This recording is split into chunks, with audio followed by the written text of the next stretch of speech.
ఎక్కడ ఓడిపోయానో అక్కడ నన్ను గెలిపించాడు ఆయన. మన పని ఏంటంటే ఆయన నమ్మడం.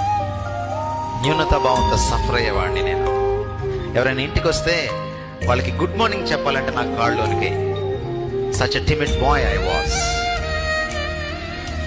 కానీ ఈరోజు నా వేల మందితో నేను మాట్లాడగలను. నేను ఎస్పీలతో మాట్లాడాను, ఐఏఎస్ ఆఫీసర్స్తో మాట్లాడాను యేసు ప్రభు గురించి కూడా. నక్సలైట్లో కూర్చొని ప్రత్యక్షంగా వాదించాను బైబిల్ కరెక్ట్ అని, కార్ల్ మార్క్స్ కంటే కూడా యేసు ప్రభు గొప్పవాడని. God has given me courage. భారతదేశంలో ఉన్నటువంటి పెద్ద పెద్ద సైంటిస్టులతో కూర్చున్నాను. They could not answer my questions. I'm just an MA.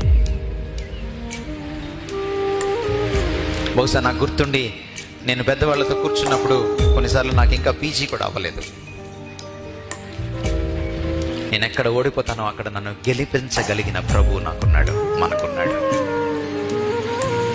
మనం యేసు ప్రభువుని ఎలా చూస్తున్నాం అన్న దానిపైన, మనల్ని మనం ఎలా చూసుకుంటున్నాం అన్నది ఆధారపడి ఉంటుంది. మన జీవితాన్ని ఎలా చూస్తున్నాం అనేది ఆధారపడి ఉంటుంది.